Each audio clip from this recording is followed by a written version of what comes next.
Did you miss me?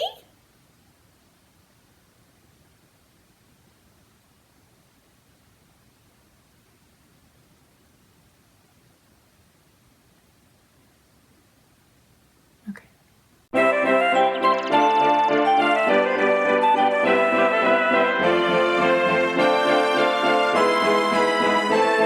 Hi Shani Fannies, welcome to Educating Shani. I'm Shani and I'm recovering from an eating disorder. Hi Shani, hi! So today I want to talk to you about 10 self-harm alternatives. This idea was given to me by somebody and I wish I could remember who, but you know who you are, so tell me in the comments below. Somebody suggested I do this in the live stream the other day, so thank you for the suggestion. I've made a list of 10 alternatives that you can do instead of self-harm that have helped me in the past and that continue to help me, and so I hope that they can help all of you. If you're not subscribed to my channel, please do so. I post a video every single day and I always talk about either eating disorders or self-harm or any mental health issue or physical health issue or sexual issues or anxiety and depression and all of the things. And I also talk about the good things in my life and the fun things in my life, and I take you through the funness too. So it's really fun, so you should subscribe because it's free. So you should subscribe before they start charging you, because that's going to happen someday, I have a feeling. Okay, let's get into the video. I wanted to give a shout out. I ran into a few people tonight. First of all, Tiffany, I love you, from the pharmacy. You guys know Tiffany, I love her. Thank you for talking to me about what you talked to me about. It really helped me put things in perspective, and it helped my mental state a lot to hear what you had to say, so thank you. And I also ran into my cousin and his wife, Trevin and Michaela, and they're having a baby, so congratulations. I didn't know that. That's amazing. So I love you guys, and I know that Michaela's mom watches me apparently, so hello Michaela's mom if you're out there. I love you, and thank you for watching me, and thank you for your support. So okay, so let's get into my top 10 list of self-harm alternatives. Number 1, coloring. We all love to color. I don't care who you are. I think you're lying. If you don't like to color, then there's something seriously wrong. I'm just kidding. But most people like to color. I like to color. And if you're anything like me, you know, a child stuck in an adult body, then you probably love to color little kid coloring books. And if you're an adult stuck in an adult's body, then you probably would like to color the adult coloring books. We're so spoiled these days, they make them for adults now. They didn't have that when I was little. Not that I would have needed it when I was little, but my mom never had that. So that's important. That's awesome technology. So color, because it keeps your hands busy, and if you're anything like me, it will distract you for a very long time, because if you're anything like me and you're OCD, you're gonna feel like you have to finish the picture before you stop coloring. Otherwise your OCD will not be satisfied that the picture isn't done, and then you won't want to come back and finish it later, because who wants to come and finish a half-colored picture? No, you want to start a new picture, but you're not going to do that because you know that in your mind, in your OCD mind, that you can't do that until you finish the other one. But you don't want to finish the other one because it's no fun to start when you're already halfway done. So it will take the time. And number 2, get yourself a fidget spinner. Now, we all have a fidget spinner, I'm sure, and if you don't have a fidget spinner, borrow one. If you can't borrow one, buy one. They're like $2, and if you can't buy one, then make one. They have all kinds of tutorials on YouTube. The point of it is to keep your hands busy. I have several family members who use this for their anxiety and for when they're really, really stressed. I personally have used it when I want to cut myself or when I want to hit myself. I'll just do the fidget spinner because it's very mesmerizing in my opinion, and it's stupid and it's so freaking addictive and it's so stupid, and I'd rather be addicted to spinning a little metal 3-prong thingy majigger than cutting myself. So it's something that's way better than, okay. Number 3, go for a walk outside or just get some fresh air. If you are like me and you're not very healthy and you can't walk very far, that's fine. You can at least go outside. You can at least go out on your front porch or take a tiny walk to the corner of your street or whatever. And just the most important part is to breathe in the fresh air. Because I feel so much calmer. It's like it really clears out your brain. Like I love one of my favorite parts about this new house that we have is that we have a balcony. And so I like to go out there sometimes 3 in the morning and just breathe in the fresh air, because nothing else can compare to that sometimes. Sometimes you just have to be out in nature and feel that everything around you is completely natural, including yourself. You are also a natural being that was created just like the trees and the grass and the water and everything. And so just go out, be in nature, breathe in the fresh air, clear your mind. Oftentimes that helps me to clear my mind and to remember why I shouldn't cut myself, which is, you know, obvious to most of the world, but to us as self-harmers, it's not that obvious. And sometimes it takes a lot of extra brain power. So you might as well get some fresh air in order to have the extra brain power. Number 4, watch YouTube to distract yourself.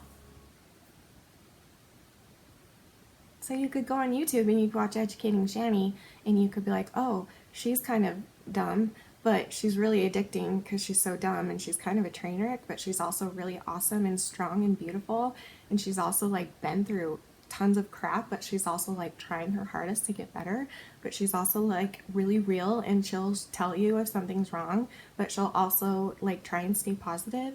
And so maybe I should do that. And how come she could stop cutting and I can't? Well, maybe I should just watch it more and distract it and watch good videos on YouTube.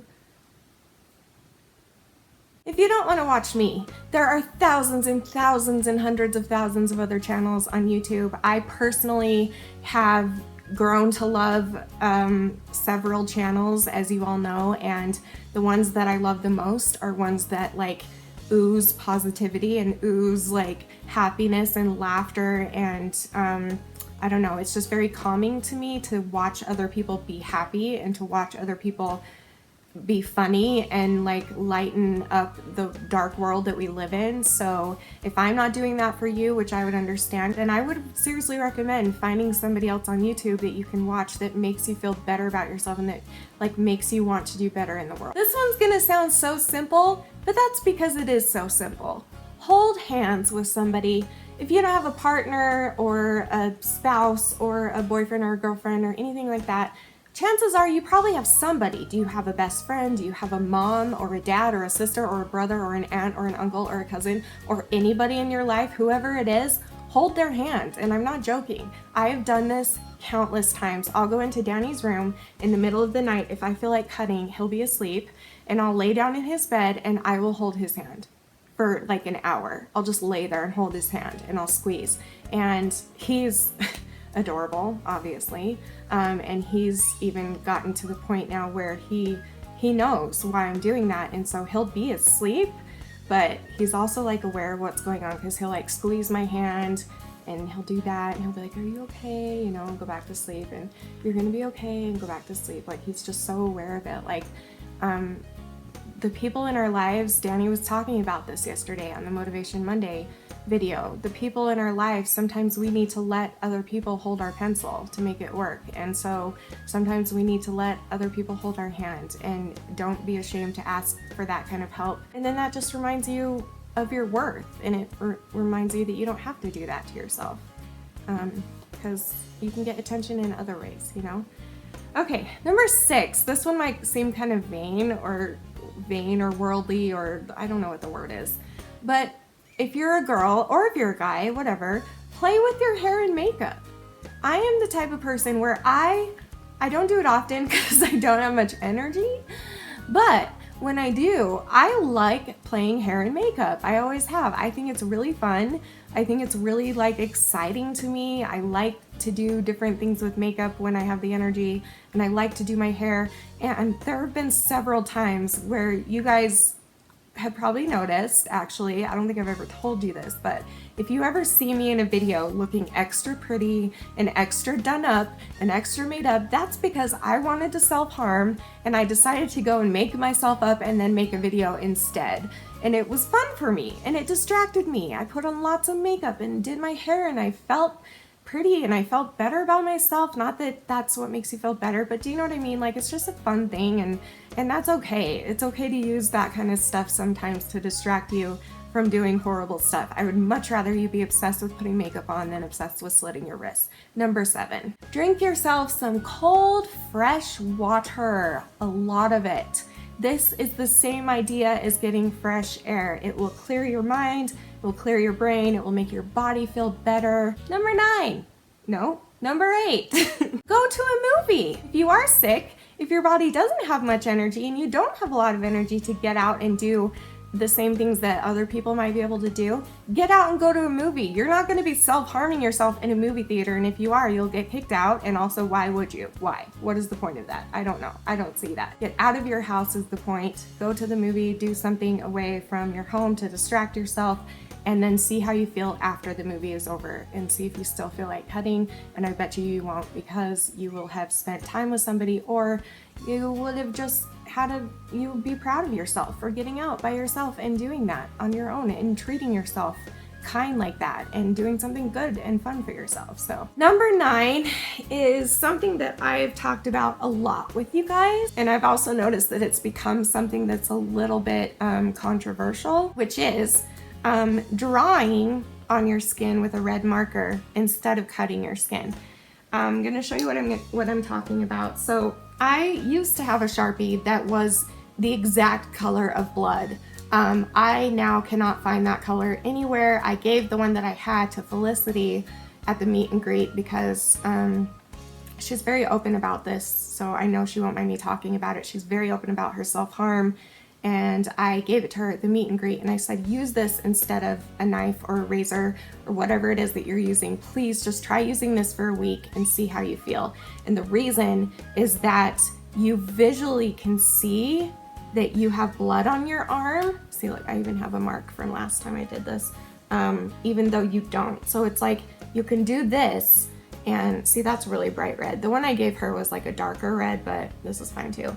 And your brain like connects with it, and it's like, oh, I see blood coming from my wrist, so I must have cut myself. And so you feel satisfied. And I'm not joking, this works for me. I don't do it on my arms because I don't cut on my arms anyway. I cut on my legs usually. So I'll do it on my legs because I don't want anybody to know about it.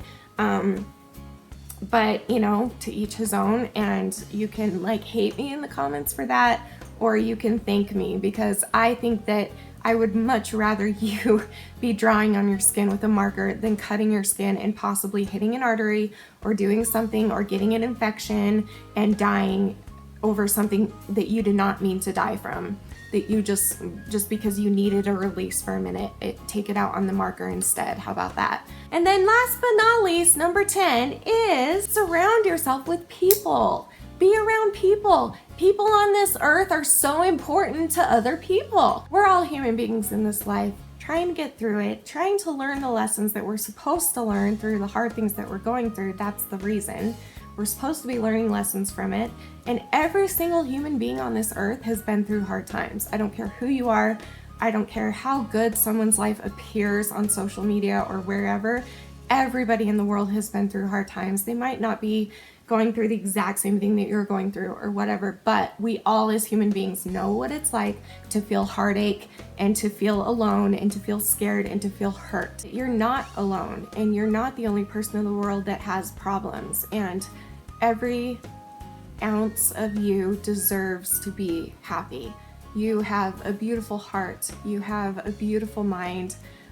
It's up to you to use it, and it's up to you to access it and be kind to others and to be kind to yourself. And you're good people, and we're all good people. We just need to keep living through the goodness in our hearts instead of the stupid stuff that's inside of our messed up, dark, twisted brains, of the eating disorders, of the self-harms, of the depressions, of the anxieties, of the things that tell us that we are just nothing and that we should just roll over and die because we're nothing. And it's okay if you self-harm, even if you don't want to die and you accidentally die, that's fine too, because you're gonna have to die anyway, and you might as well die on accident, because that would actually be easier, because you've attempted suicide so many times but you never go all the way through with it because you're terrified of dying. So actually maybe it would be better if you just cut yourself and then on accident bled out and died, because then it's like, oh, it was an accident.